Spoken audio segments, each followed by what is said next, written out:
Diálogos sobre el Libro de Mormón. Segundo Nefi, 6, 8, 10. Bienvenidos a otro capítulo de nuestros diálogos sobre el Libro de Mormón. Me llamo Paul Hoskinson y hoy me acompañan tres de mis amigos y colegas del Departamento de Escrituras Antiguas de la Universidad Brigham Young. A mi izquierda está Victor Ludlow. A su lado se encuentra Stan Johnson y al fondo nos acompaña Eric Huntsman. Bienvenidos. Me complace mucho tenerlos aquí. Hoy hablaremos del segundo Nefi, capítulos 6, 7, 8 y 10. En estos capítulos encontraremos la conferencia general más antigua y extensa que podamos hallar en las Escrituras. El hermano de Nefi, Jacob, ha sido asignado para hablar de estos temas. El capítulo 9 es uno de los que hallamos en las Santas Escrituras, donde leemos la explicación más profunda sobre la importancia de la expiación, por lo que se merece que lo tratemos por separado. Así que hablaremos del capítulo 9 en la siguiente sesión de nuestros diálogos. Ahora vamos al capítulo 7 de Segundo Nefi, donde vemos la maravillosa conferencia que es dirigida por el hermano menor de Nefi. Paul, usted ha dicho 7. ¿No se refiere al 6? Oh, 6. Disculpe, capítulo 6. Siempre necesito ayuda, gracias. Realmente me impresiona que Nefi confía tanto en Jacob que quiere que sea un segundo testigo. Y pienso que él cumple con la ley de testificar, por lo que él va a alzar su voz. Y si me permiten, voy a leer los versículos 4 y 5. Y ahora bien, quisiera hablaros acerca de cosas que son y que están por venir. Por tanto, os leeré las palabras de Isaías. Perdón, ¿podría interrumpirlo un segundo? Es importante destacar que él no solo va a hablar del futuro, sino también de su presente, que dará pie a futuros eventos. Estas profecías deben aplicarse a todos, si no, no tendrá significado sobre ellos. Y también veremos que este es un tema asignado. Os leeré las palabras de Isaías, y son las palabras que mi hermano ha deseado que os declare. Y os hablo para vuestro bien, para que conozcáis y glorifiquéis el nombre de vuestro Dios. Es decir, que realmente es un tema que se le asignó por el profeta. Sí, por el profeta, el cual era su hermano mayor. Bueno, esto sucede después de unos 40 años desde que partieron de Jerusalén. Jacob nació en el desierto, así que supongo que en ese momento tendría unos 30 años. El capítulo anterior nos dice que Nefi había consagrado a Jacob y a su hermano José como sacerdotes y maestros. Aquí vemos a Jacob en su papel de maestro más que de sacerdote, enseñando las verdades del Evangelio. Y yo pienso que eso es muy crítico. Ellos tienen la autoridad. Ellos sujetan esa verdad. Ahora bien, estamos en el versículo 5. Las palabras que os leeré son las que habló Isaías acerca de toda la casa de Israel. Por tanto, se os pueden aplicar porque pertenecéis a la casa de Israel. Y hay aquí muchas cosas que Isaías ha hablado, las cuales se os pueden aplicar, pues sois de la casa de Israel. Así es como Nefi introdujo a Isaías en primer Nefi. En primer Nefi 23 él dice, hemos hablado de Isaías y os lo voy a comparar. Isaías se aplica a otros tiempos, a diferentes tiempos a lo largo de la historia de Israel, y es importante que lo sepamos. Y el tema asignado está sacado de los versículos 22 y 23 del capítulo 49 de Isaías. Y Jacob lo cita aquí en los versículos 6 y 7. Correcto. Es más, si de nuevo atamos esto a primer Nefi, se encuentran dos versículos donde Ley también trata esto. Bueno, esto sucedió 10 años antes de que se juntaran para esta reunión religiosa, después de que llegaran al Nuevo Mundo. Esta parte del capítulo 49 de Isaías fue citada por Nefi, por lo que obviamente eran pasajes que él apreciaba mucho, y ahora le está diciendo a su hermano, bueno, enseña tú estas palabras.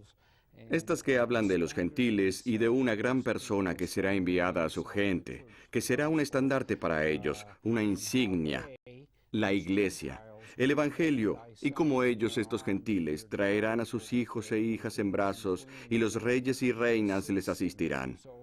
Así que aquí vemos a una comunidad que se ha separado de su tierra natal. Se encuentran en una tierra donde los descendientes de Jacob vivirán por siglos. en una tierra donde las tribus, la familia nuclear y demás familiares son muy importantes.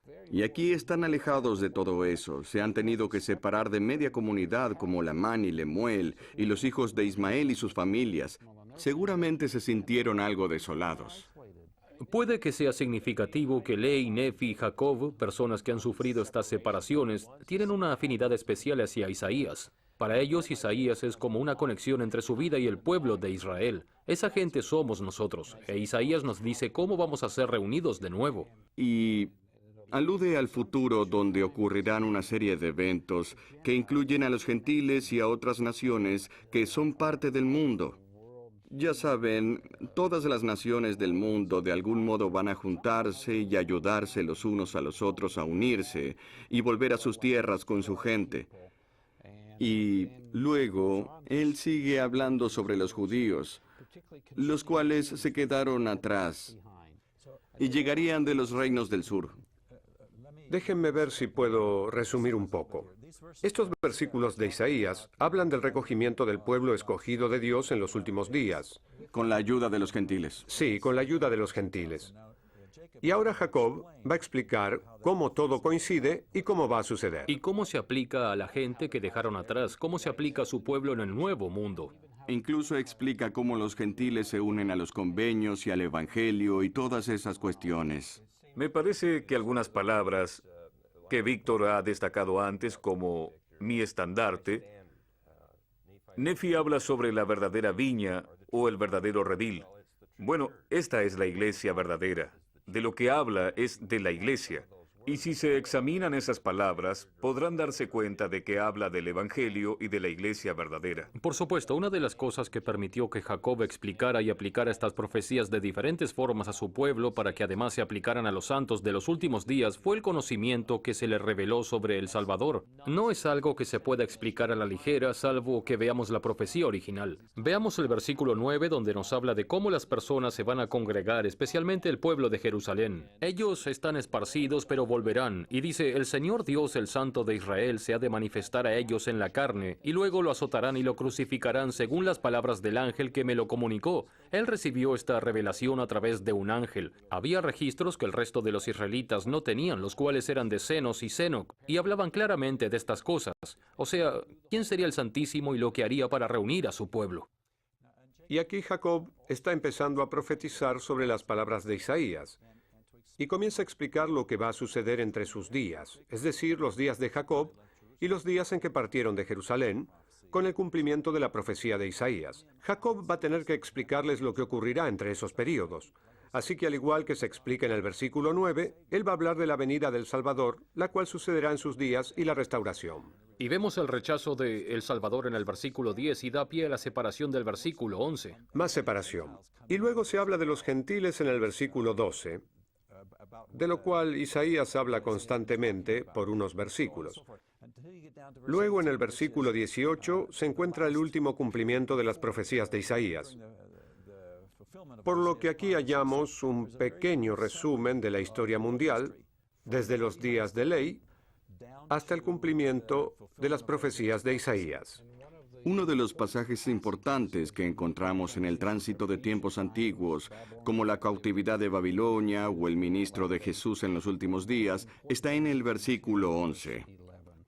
Se refiere de nuevo a los judíos, no a los lamanitas ni tampoco al resto del pueblo que se quedó en Israel, tampoco a las 10 tribus, sino que se refiere a los judíos. Después de que crucificaran al Santo de Israel, un ángel dijo que serían expulsados. De nuevo, como mencionó Eric, no solo tiene a su hermano, también tiene las enseñanzas de su padre, de las cuales puede fortalecer su discurso. Y también existen los registros. Además, ha tenido instrucciones y direcciones angélicas diciendo que sufrirían en la carne y que serían dispersados y heridos y odiados. Y vaya, eso desafortunadamente ha pasado en la historia judía. Sin embargo, el Señor será misericordioso con ellos, para que cuando lleguen al conocimiento de su Redentor, sean reunidos de nuevo. Este recogimiento llegará. Puede que dentro de mucho tiempo, ya que aún quedan otros eventos por acontecer. Pero las cosas cambiarán, y ciertas condiciones se recibirán, y entonces el recogimiento tendrá lugar. Hay un versículo en el tercer Nefi, capítulo 20, donde el Salvador dice algo parecido a que cuando crean en Jesucristo, orarán al Padre en su nombre, o al menos sabrán que deben hacerlo. Llegarán al punto que tendrán el conocimiento y que orarán al Padre en el nombre de Jesucristo. Entonces, se congregarán de nuevo en las tierras de su herencia. Así que pasarán un gran proceso. Bueno, en realidad no tenemos que esperar a llegar a tercer Nefi. Jacob, mientras nos habla en el capítulo 10, en el versículo 7, dice lo mismo. Él no tiene el conocimiento, pero utiliza una frase en la que habla por Dios y dice, el día que crean en mí serán restaurados en la carne a las tierras de su herencia. Muchas personas que leen el libro de Mormón al llegar a los pasajes de Isaías se dan cuenta que son versículos muy buenos al explicar lo que podemos aprender del hombre que nos rodea. Entonces, ¿qué me dicen de los versículos 7 y 8? ¿Por qué escoge estos pasajes? Bueno, yo pienso que él intenta ayudarnos a entender todo lo que va a suceder para que se pueda llevar a cabo el recogimiento. Pero no solo habla del recogimiento. Vemos la promesa que dice que no solo será un recogimiento, sino también una restauración, por lo que tienen que acontecer varios sucesos que nos lleven a esto. Y debe haber una dispersión para que sea posible el recogimiento. Y un pasaje que me impacta mucho está en el capítulo 7, el cual se ha sacado de Isaías 50. Aquí hallamos una poderosa imagen donde vemos al pueblo de Israel rompiendo el convenio, y es por eso que fueron dispersados. Esto dice el Señor: ¿te he repudiado yo o te he echado de mi lado para siempre? Pues así dice el Señor: ¿dónde está la carta de divorcio de tu madre? Y el versículo continúa hablando de que los niños serán vendidos. Yo pienso que estas dos relaciones humanas son las que mejores tipifican las relaciones hechas por convenio, marido, mujer e hijos y padres. Y también incluye la imagen del hombre divorciándose de su mujer. Un momento, yo no creo que él realmente se divorcie de la mujer. Solo pregunta, ¿no se divorcia? Ellos no están cumpliendo con el convenio, se están distrayendo. Por eso él dice: aún no me he divorciado de ti, por lo que te puedo traer de nuevo. Ellos tal vez puedan ser separados como marido y mujer, pero aún así no están divorciados. El convenio sigue teniendo efecto. Ellos volverán. Puede que un día los hijos quieran separarse del hogar, pero eso no quiere decir que se les deshereda. Aún queda una herencia, y si el hijo vuelve y cumple con las condiciones, es como el hijo pródigo. Entonces puede volver a ser parte del hogar. Es más, en el capítulo 7, en el versículo 8, presentémonos juntos. Quiere decir que Él continuamente nos dice, vayamos juntos, pero siempre nos deja escoger. Él les dice algo como, si nos presentamos juntos, entonces vamos a tener un buen nivel de dignidad. Pero en el versículo 11, o en angustia yaceréis, esta comparación y contraste me recuerda al elder Maxwell. Voy a citarlo. Él dijo algo como, mira, en la vida puedes escoger entre vivir como Cristo o escoger sufrir como lo hizo Él. Y yo pienso, vaya, eso sí que es una gran decisión. Él lo explica muy bien aquí. Bueno, me alegro de que Víctor haya aclarado esto porque es verdad. El Señor siempre mantiene su parte del convenio, por lo que Él les dice a ellos, yo no me he divorciado de vosotros, aún no hay ninguna ley de divorcio. Pero también dice que os habéis vendido. No me he deshecho de vosotros, mis hijos, no os he echado, pero por vuestras iniquidades os habéis vendido, y por vuestras transgresiones es repudiada vuestra madre. Y luego inmediatamente nos da unas imágenes maravillosas diciendo, soy el creador del universo, tengo el poder para hacer cualquier cosa, hasta puedo reunirlos y venís a mí. Ordinariamente, la razón por la que los niños son vendidos es la deuda. Pero una de las preguntas que está por la mitad del primer versículo es, ¿a cuál de mis acreedores te he vendido? Él no está endeudado con nadie. Eso es Él correcto. no ha vendido a nadie, ni tampoco divorciado a nadie. No, pero ellos se fueron por su camino y se endeudaron. Pienso que tenemos que hablar un poco sobre la metáfora que se está usando aquí en Isaías. Esta metáfora del matrimonio se usa a lo largo del Antiguo Testamento y también en el Nuevo Testamento y Doctrina y Convenios. Jehová, el Dios de Israel, es el marido, e Israel es su esposa. Eso mismo es lo que se está usando en los capítulos 50-51 de Isaías, los cuales se encuentran en los capítulos 7 y 8 de Segundo Nefi.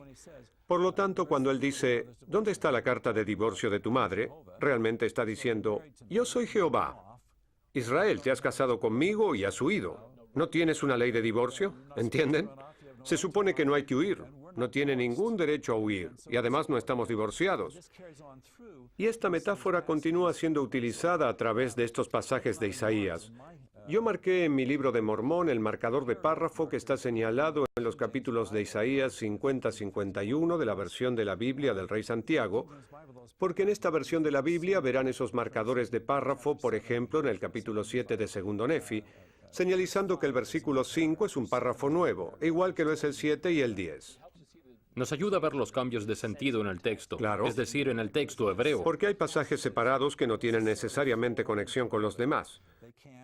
A veces lo tienen, a veces no. Así que en el capítulo 8 tenemos estos párrafos. Vemos que en el versículo 4 comienza con un párrafo nuevo, al igual que lo hacen en los versículos 7, 9, 16, y por último también comienza con un párrafo nuevo, el versículo 24. Si leen estas pequeñas secciones, todas se relacionan las unas con las otras de algún modo, pero no necesariamente tienen que hablar de lo mismo. A mí también me gusta en el capítulo 8 la conversación que se está llevando a cabo entre Dios y los justos. Parece como si la conversación fuese de un lado a otro. En un versículo dice lo que Dios está diciendo. Y luego cuando llegamos al versículo 9 vemos lo que los justos le contestan. Y de nuevo el Señor les habla en el versículo 12 y es como si mantuvieran una conversación. Y aquí también vemos que Israel abandonó a su marido Jehová y Jehová quiere reclamarla. Así que empezando en el capítulo 8, versículo 9, hay otros lugares donde también se menciona, pero pienso, Eric, ya sé que usted habló mucho sobre esto, pero ¿por qué no habla también de estos versículos? Bien, como dijo Stan, empieza con el Señor hablando en los versículos del 1 al 8 y vemos constantemente repetida la palabra oídme en los versículos 1, 4, 3 y 7. Le está diciendo a la gente, escúchenme, vuelvan a mí. Y luego, como dijo Stan, hallamos una conversación. En el versículo 9 vemos lo que la esposa o los hijos deberían de decir, pero no lo hacen. Despierta, vístete, oh brazo del Señor. Pero ¿quién se supone que tiene que despertarse ahora? No es el Señor, ¿verdad? Oh brazo del Señor. Sí. Despertémonos para que no nos aprovechemos del brazo del Señor. Correcto. ¿No eres tú el que cortó a Rahab e hirió al dragón? Aquí utiliza una imagen preciosa sacada del Antiguo Testamento que tiene mucho en común con la mitología del cercano Oriente sobre que la creación ocurrió conquistando monstruos o caos. Tú has hecho todas estas cosas, has secado el mar, el agua es profunda, etc. Por lo tanto, puedes confiar en el rescate del Señor y volveremos cantando a Sión. Y el Señor, cuando recibe esta respuesta, dice, yo soy aquel que os consuela. He aquí, ¿quién eres tú para temer al hombre? No pueden temer al mundo. Sus enemigos son como la hierba, ellos morirán. Si les temen, se van a olvidar de Dios y todo lo que ha creado. Y luego, en el versículo 17 cambia su enfoque a algunos capítulos que en realidad acontecerán en el futuro de Jerusalén. Deberíamos levantarnos, luego deberíamos esperar y ponernos el maravilloso atuendo y así regresar a nuestro Dios.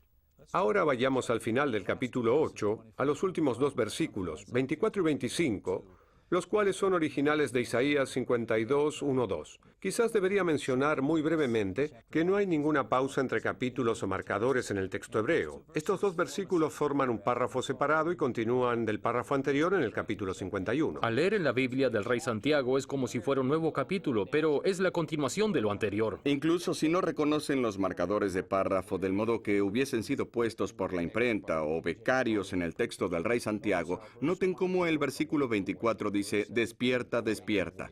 Versículo 17, despierta, despierta. Versículo 9, despierta, despierta. Se ve claramente, es como si saltara del texto diciendo, muy bien, aquí tienes una nueva idea.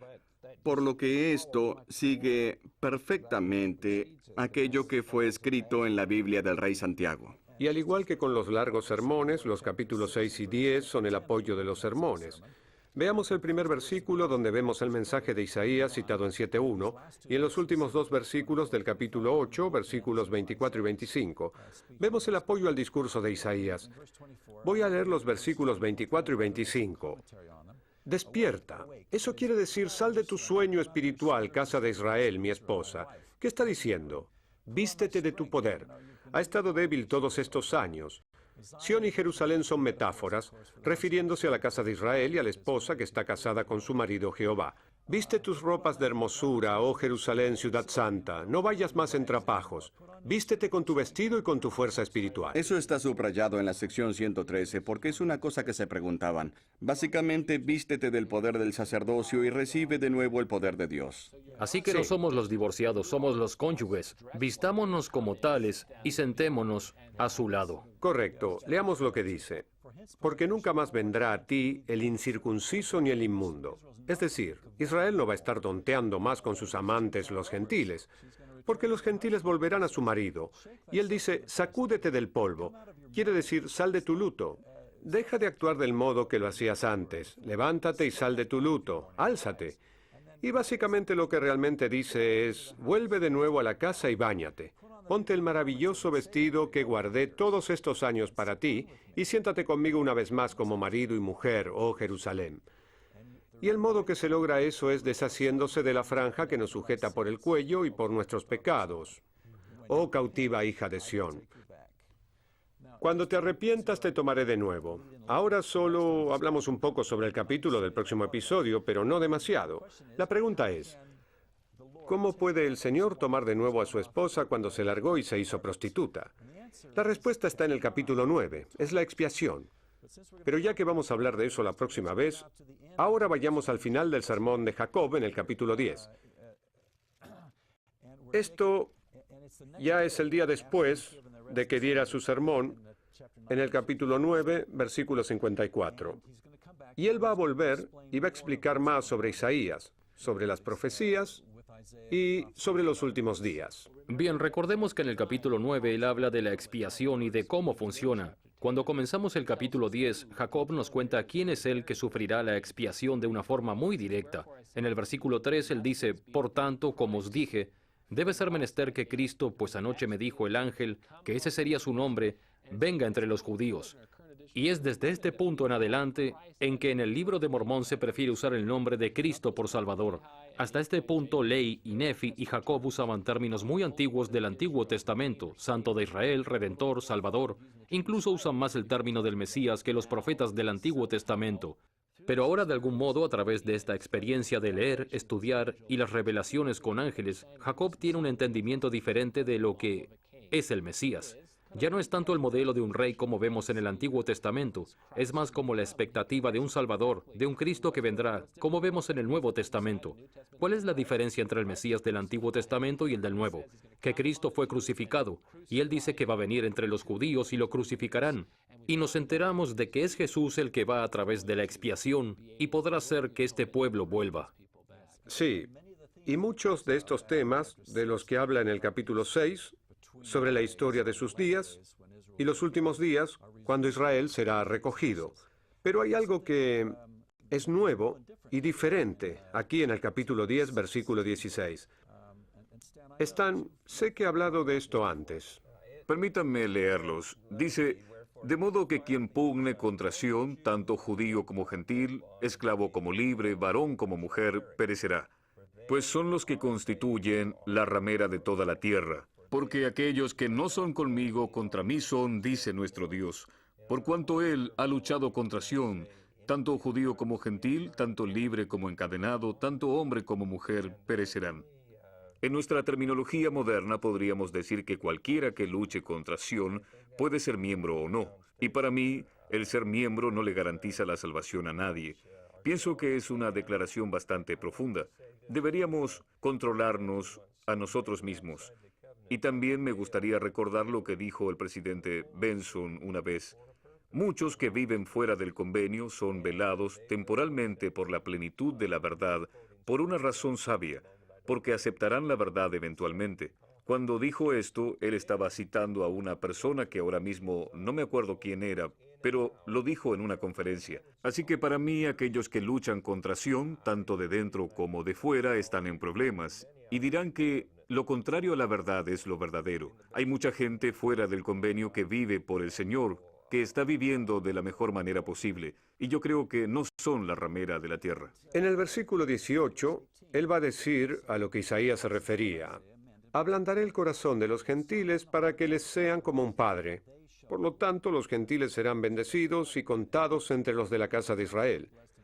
Y luego lo va a resumir todo en los versículos 23 y 24. Y esto es genial porque quiere decir, estas son buenas noticias en el sentido del Evangelio. Me encanta esta expresión. Anímense pues vuestros corazones y recordad que sois libres. Solo hay que aceptar al Salvador que nos volverá a traer. Y otra vez habla de su entendimiento del Señor en el versículo 24. Reconciliaos con la voluntad de Dios. No sigan huyendo como esta madre e hijo.